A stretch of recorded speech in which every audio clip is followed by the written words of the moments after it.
새로운 해가 시작되면 늘 새 마음으로 계획을 세웁니다. 거창한 계획은 아니더라도 올해는 내가 좀 운동을 해서 건강해야 되겠다. 그리고 책도 좀 많이 봐야 되겠다. 친구들과 좋은 관계를 맺어야 되겠다. 이런 다짐들을 많이 합니다. 그런데 연구 결과를 보니까 새해 계획을 세운 사람 중 4명 중에 1명꼴로 그 결심한 행동이 일주일을 넘기지 못한다고 합니다. 여러분 어떻습니까? 1월 1일 날 가졌던 마음 지금까지 계속 갖고 계십니까? 그리고 한 달이 지나면 거의 절반이 넘는 사람이 목표를 포기한다고 합니다. 여러분 일주일입니까? 한 달이십니까? 또 우리말에 작심삼일이라고 하는 말이 있습니다. 너무나도 잘 압니다. 우리 심정을 대변하는 말일 것입니다. 계획을 세웠는데 3일을 넘기지 못합니다. 그러면 결심이 무너지면 또 새로 마음 먹고 시작하면 되는데, 근데 한번 마음이 무너지고 나면 새롭게 계획을 다시 하지 않고 에휴 내가 그렇지 뭐 라고 우리 너무 쉽게 포기하는 일들이 참 많습니다. 그런데 우리만 이런 것이 아닙니다. 오늘 출애굽기 15장 22절에 보면 모세와 함께 출애굽했던 이스라엘 백성들도 우리와 똑같습니다. 그들이 홍해를 떠나서 이제 수르 광야에 들어선 지 3일 만에 그들의 마음이 변했습니다. 바뀌었습니다. 왜 변하고 왜 바뀌었느냐? 그들이 물을 얻지 못했기 때문입니다. 인체의 70% 이상이 수분입니다. 그래서 물을 먹지 못하면 어떻습니까? 입이 바짝바짝 마르고 결국 쓰러지고 그리고 건강을 해치는 그런 지경에까지 이르게 됩니다. 그래서 3일 동안 물을 얻지 못해서 그래도 참고 겨우 마라라는 곳에 이르렀더니 그곳에 가서 물을 발견했습니다. 여러분 얼마나 마음이 기뻤겠습니까? 그러니 가서 열심히 물을 퍼서 허겁지겁 먹었는데 마시자마자 퇴퇴 뱉기 시작합니다. 왜 그렇습니까? 물이 지독하게 써서 마시지 못할 정도였습니다. 여러분 이러한 심정을 아마 여러분들 경험하신 적이 있을 것입니다. 정말 어렵고 힘들어서 하나님 도대체 왜 이럽니까? 라고 하나님을 찾다가 하나님의 응답인 것 같아서 내가 받았는데 그것이 응답이 아니라 나를 더 힘들게 하는 상황에 점점 더 악화되는 그러한 일을 만나게 된 경험이 있으셨을 것입니다. 여러분 그럴 때 여러분은 어떻게 반응하셨습니까? 아마 이 이스라엘 백성들과 똑같이 반응했을 것입니다. 이스라엘 백성들이 뭐라고 반응합니까? 모두가 다 모세를 원망했다라고 성경은 기록하고 있습니다. 여러분, 원망이라고 하는 것 너무나 쉽습니다. 원망이라고 하는 것, 불평이라고 하는 것 가르쳐주지 않아도 쉽게 툭툭 내뱉을 수 있습니다. 이 원망은 모세를 향한 원망이었지만 실제로는 하나님을 향한 원망이요, 불평이요, 불신이었던 것입니다. 여러분, 이들이 수르 광야에 들어온 지 이제 3일 지났습니다. 그 3일 전에 어떤 일이 있었습니까? 홍해를 마른 땅같이 건넜습니다. 그리고 그 이스라엘 백성들을 위해 이스라엘 백성들을 죽이려고 달려오는 애굽 군대를 하나님께서 그 홍해 물속에 수장시켜서 그들이 평안함과 안전함을 누리면서 하나님의 앞에 감사와 찬양의 고백을 드렸던 것이 바로 3일 전이었습니다. 그래서 출애굽기 15장 1절에 보면 이때의 모세와 이스라엘 자손이 이 노래로 여호와께 노래하니라고 하면서 홍해를 마른 땅같이 건너고 그들이 구원받은 것에 대하여 감사하는 마음으로 찬양과 경배를 드렸습니다. 그런데 그 찬양과 경배한 지 이제 3일밖에 지나지 않았는데 그들이 까맣게 잊어버리고 하나님의 은혜, 하나님의 구원하심에 대하여 고백하지 않고 원망과 불평을 하게 되었던 것입니다. 그런데 이 원망이 이 한 곳에만 있었던 것이 아닙니다. 오늘 출애굽기 15장부터 출애굽기 17장까지를 읽어보면 하나님께서 이스라엘 백성들을 이 광야에서 인도하는 동안 벌어졌던 세 가지 이야기가 나오게 됩니다. 여러분 오늘 집에 돌아가셔서 한번 읽어보십시오. 그 세 가지 이야기 속에는 늘 불평하고 원망하는 이스라엘과 그럼에도 불구하고 그들을 사랑하시고 그들에게 은혜를 베푸시는 하나님의 놀라운 사랑이 기록되어 있습니다. 오늘 이 출애굽기 15장 22절부터에 있는 이 이스라엘의 원망이 이곳 하나에서만 그치는 것이 아니라 이제 출애굽기 16장 2절에 그리고 출애굽기 17장 3절에 민수기 14장 2절 그리고 민수기 16장 11절과 41절에 보면 이스라엘이 원망했다고 하는 말씀이 거듭 기록되어 있습니다. 이것은 이스라엘 백성들이 원망하는데 상습범이었다는 것입니다. 그런데 이스라엘만 그렇습니까? 나의 모습을 되돌아보면 내 입술에도 나의 말에도 감사와 기쁨보다는 원망과 불평의 말이 너무나도 쉽게 나오고 있습니다. 그래서 우리는 오늘 이 출애굽기 15장의 말씀을 살펴보면서 새해를 시작하면서 우리가 가졌던 계획과 우리가 꿈꾸고 소망하는 것들이 하나님 앞에서 어떻게 이루어져야 할지 기대하면서 소망하는 마음으로 주님 앞에 나아가야 할 것입니다. 원망할 수 있는 아픔의 고통의 시간을 만난다 하더라도 그 고통의 시간에 원망하기보다 그곳에 잠깐 멈추어 서서 하나님께서 나에게 왜 이러한 어려움을 주셨는지 생각하고 하나님을 바라보는 여러분이 될 수 있기를 주님의 이름으로 소망합니다. 우리가 살아가는 데 있어서 특별히 이 광야길을 가는 이스라엘 백성들에게 물이라고 하는 것은 정말 필요합니다. 물이 없으면 목말라 죽기 때문입니다. 그러므로 우리가 살아가면서 올해 2024년을 지나가는 동안 내 삶에 있어서 꼭 필요한 것이 있는데 그것이 부족하고 결핍되는 순간을 만날 때에 여러분 원망하지 마십시오. 원망과 불평의 말이 나오기 전에 먼저 그 입을 닫으시고 그 마음의 중심을 하나님을 바라보시기를 주님의 이름으로 권면합니다. 그러면서 왜 이러한 상황을 내가 만나야만 하는지 그리고 하나님은 왜 이러한 어려움을 내게 주셨는지 그것을 여러분이 생각해 보시길 바랍니다. 하나님을 생각하지 않으면요 우리는 희생양을 찾습니다. 누구 때문에 이러한 일이 벌어졌다.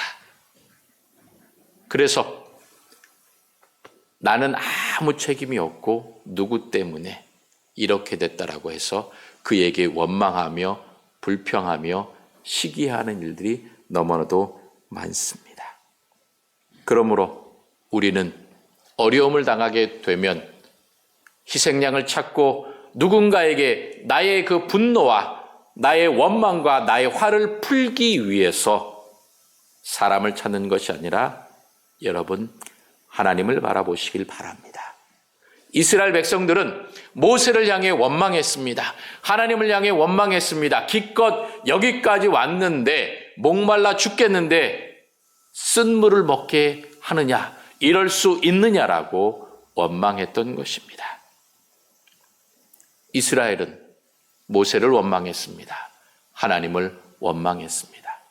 그런데 믿음의 사람 이스라엘 백성들의 지도자인 모세는 어떠했습니까? 그들을 향해 모세는 변명하지 않았습니다. 그들을 나무라지 않았습니다. 그들에 대해서 뭐라고 이야기하지 않고 모세는 하나님께 무릎 꿇고 하나님께 부르짖었습니다. 그러면 모세는 믿음의 지도자니까, 탁월한 믿음의 사람이니까 모세는 할 수 있지만 나는 절대로 못할 것입니다 라고 생각할지 모릅니다.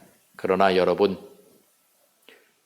가정에 믿음의 지도자가, 믿음의 가장이 누굽니까?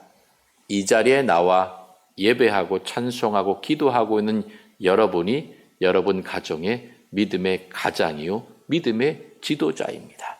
그러므로 여러분들 스스로가 고통을 만날 때에, 어려움을 만날 때에, 문제를 만날 때에 원망하기보다는 하나님을 먼저 찾고 바라보셔야 합니다. 하나님을 향해 부르짖어야 합니다. 하나님, 이 상황을 보시고 하나님, 이 문제를 해결해 주십시오라고 간절하게 부르짖어야 합니다. 하나님을 바라보아야 합니다. 흔히 사람들은 하나님을 바라보기보다는 몇몇 사람들과 함께 모여서 누군가를 놓고 소위 뒷담화를 하면서 그 사람을 물고 뜯고 씹고 불평하고 원망하고 이야기합니다. 그러면 내 기분은 참 좋아지지만 그 상황을 돌아서고 나면 내 마음은 더 아프고 허전해집니다. 내가 가고 나면, 내가 빠지면 남아있는 저 사람들끼리 또 나를 향해서 뭐라고 하진 않을까 하는 두려움과 염려와 걱정을 갖게 됩니다. 그러므로 여러분, 이러한 어려움의 순간을 만날 때에 모세와 같이 기도하십시오. 그러면 하나님께서 응답해 주셔서 어떤 은혜를, 어떤 역사를 만들어 주십니까? 모세에게 나무 하나를 가르쳐 주십니다. 그러면서 그것을 물에 던지라. 던졌더니 그 물이 달게 되어 그들이 그 모든 물을 먹게 되었다라고, 그들의 목마름이 해결되었다라고 성경은 기록합니다. 불평하고 원망하기보다는 멈추어 서서 하나님을 찾고 하나님께 기도하면 하나님께서 내게 응답해 주셔서 문제를 해결해 주시고 내 상처와 아픔과 고통을 해결해 주실 것입니다. 그러므로 여러분, 하나님을 바라보십시오.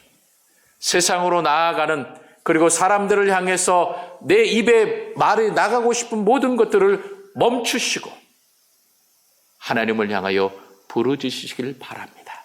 그러면 하나님께서 들으시고 여러분들에게 응답해 주실 것입니다. 사람의 방법이 아니라 하나님의 방법, 하나님의 능력, 하나님의 사랑으로 여러분의 삶 가운데에 회복의 역사가 일어나게 될 것입니다. 이러한 문제 해결하고 난 이후에 하나님께서 뭐라고 말씀하십니까? 거기서 여호와께서 그들을 위하여 법도와 율례를 정하시고 그들을 시험하셨다라고 성경은 말씀합니다. 왜 이곳을 인도에서 3일 동안 물을 먹지 못하는 극한 상황을 만나게 하셨느냐? 그들의 마음을, 중심을 보시겠다는 겁니다. 출애굽의 역사를 경험하고 홍해를 마른 땅같이 건너고 그 수많은 애굽의 군대를 수장시킨 구원의 은혜를 경험했는데 그것들을 그 마음에 얼마나 기억하고 그 고통의 순간에 하나님을 바라보는지, 하나님을 의지하는지, 기도하는지 하나님께서 그들을 시험하셨다라고 하는 것입니다. 그런데 그들이 시험에서 떨어진 거나 마찬가지입니다. 불합격했던 것입니다. 그래서 하나님께서 다시 한번 그들에게 율례와 법도를 정하시고 말씀을 주시고 그들로 하여금 이제 다시금 순종할 수 있는지, 의를 행하는지, 내 말에 귀를 기울이면서 살아가는지 내가 보겠다라고 다시 한번 하나님께서 그들에게 말씀하십니다. 여러분, 오늘이 주님의 말씀에 귀를 기울이십시오. 고통의 순간에, 아픔의 순간에 2024년을 살아가면서 어려움을 만날 때에 여러분 당황하지 마십시오. 슬퍼하지 마십시오. 고통하지 마십시오. 주님의 말씀으로 돌아가시면 됩니다. 민수기 23장 19절에 이렇게 말씀하십니다. 하나님은 사람이 아니시니 거짓말하지 않으시고 인생이 아니시니 후회가 없으시도다. 어찌 그 말씀하신 바를 행하지 아니하시며 그 하신 말씀을 실행하지 않으시랴라고 말씀하면서 하나님의 신실하심에 대해 우리들에게 이야기해 주고 있습니다. 그리고 우리가 너무나도 잘 알고 있는 시편 23편에 뭐라고 말씀합니까? 여호와는 나의 목자시니 내게 부족함이 없으리로다. 그가 나를 푸른 풀밭에 누이시며 쉴 만한 물가로 인도하시는도다라고 우리들에게 약속해 주셨습니다. 신실하신 하나님, 우리 인생의 목자가 되시는 하나님께서 올 한 해도 우리들의 삶을 인도해 가실 것입니다. 그러므로 우리는 하나님의 말씀으로 돌아가 하나님을 바라보며 하나님께 기도해야 합니다. 그래서 내가 제대로 하나님께서 원하시는 길을 걸어가고 있는지, 하나님께서 우리들에게 주시기로 약속하신 복을 받아 누릴 수 있도록 내가 순종하는 마음으로, 신뢰하는 마음으로 한 걸음 한 걸음 살아가고 있는지 우리들의 모습을 늘 되돌아봐야 할 것입니다. 내가 하나님의 뜻대로 살아가고자 노력하는데, 힘쓰는데 어려움과 고난을 만나게 되면 여러분, 그 뱃속에 아이를 갖고 있는 산모를 기억하십시오. 그 아이를 출산할 때 얼마나 큰 진통을 겪게 됩니까? 그런데 그 마지막 진통을 지나면서 힘을 쓰게 될 때 그 아이를 출산하게 되면 아이를 만난 그 기쁨과 즐거움이 얼마나 큰지 알 수 없습니다. 그러므로 올 한 해 지나가는 동안 고통의 순간을 만날 때 하나님, 잠시 잠깐이지만 이 마지막 진통의 순간을, 고통의 순간을 지나고 나면 내게 귀한 은혜를, 축복을 선물로 허락해 주실 줄을 내가 믿습니다. 그러므로 나는 하나님을 믿습니다. 하나님께 부르짖습니다. 기도합니다. 말씀에 순종합니다라고 여러분, 불평과 원망이 아니라 하나님을 향한 기도의 고백, 감사의 고백, 말씀으로 여러분의 신앙을 고백하면서 한 걸음 한 걸음 나아가시길 바랍니다. 그러면 하나님께서 문제를 해결해 주시고 위로와 힘을 허락해 주실 것입니다. 올 한 해 우리가 주여 치유하게 하소서라고 하는 이 출애굽기 15장 26절의 말씀과 모든 말씀으로 우리가 우리의 교회를 표를 삼고 올 한 해 살아가고자 합니다. 하나님께서 우리들에게 주신 약속은 참으로 아름답습니다. 그 아름다운 약속의 말씀을 믿고 의지하면서 우리가 한 걸음 한 걸음 나아가야 할 것입니다. 그 한 걸음 한 걸음 나아갈 때에 하나님께서 우리들에게 사랑과 은혜를 풍성히 허락해 주실 것입니다. 우리가 잊지 말아야 할 것이 있습니다. 사랑의 하나님은 또한 공의의 하나님이십니다. 그래서 원망 상습범이었던 이 출애굽 1세대는 결국 그들의 원망과 불평 때문에 약속의 땅에 들어가지 못했습니다. 출애굽 2세대가 가나안 땅에 들어가게 된 것을 우리는 너무나도 잘 알고 있습니다. 여러분, 우리는 올 한 해 시작하면서 여러분이 많은 계획들을, 꿈들을, 소망들을 갖고 계실 겁니다. 그것들을 이루기 위하여 여러분 무엇을 하시겠습니까? 하나님께 맡기고 기도해야 합니다. 그리고 말씀 안에서 성실하게, 진실하게 노력하면서 살아가야 합니다. 그럴 때에 하나님께서 우리를 지켜주시고 함께해 주실 것입니다. 때로는 내가 죄를 범하고 무너지고 쓰러질 수 있습니다. 그러나 하나님께서 그것을 기억하시고 회개하고 돌이키면 하나님께서 용서해 주십니다. 그래서 다시금 주님 안에서 새롭게 시작할 수 있도록 은혜를 허락해 주십니다. 하나님은 어떤 하나님이시냐? 나는 너희를 치료하는 여호와, 치료하는 하나님이라고 우리들에게 말씀해 주셨습니다. 이 주님의 이름에 담겨 있는 은혜가 얼마나 아름답습니까? 하나님의 이름의 능력은 바로 하나님의 능력입니다. 그래서 아브라함에게 그 아들 이삭을 바치라고 시험하시면서 나는 필요한 것들을 예비하고 공급해 주시는 하나님, 즉 여호와 이레의 하나님이라고 그 이름을 말씀해 주셨던 것입니다. 그래서 오늘 광야에서 하나님께서는 나는 너희를 치료하는 여호와, 여호와 라파라고 하나님의 이름을 말씀해 주십니다. 여러분, 앞으로 우리가 가게 될 2024년, 이 해는 이스라엘이 걸어갔던 광야길과 같은 시간이 될 것입니다. 때로는 오아시스도 있을 것입니다. 그러나 목마름과 배고픔과 그 태양 때문에 고통도 경험하게 될 것입니다. 그러나 잊지 마십시오. 하나님께서 우리들의 삶을 인도하십니다. 이 2024년을 우리들에게 선물로 허락해 주셨습니다. 그러므로 하나님께서 선물로 주신 이 한 해를 걸어가면서 하나님의 선물, 하나님의 은혜를 기대하면서 말씀에 순종하십시오. 기도하십시오. 부르짖으십시오. 인간의 말이 아니라 하나님을 향한 기도의 감사의 말씀의 고백을 하십시오.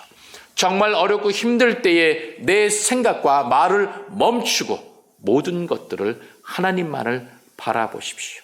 그러면 하나님께서 여러분들에게 나는 너희를 치료하는 하나님이다라고 말씀하시면서 내 마음의 상처와 고통과 아픔, 문제의 모든 것들을 다 해결해 주실 것입니다.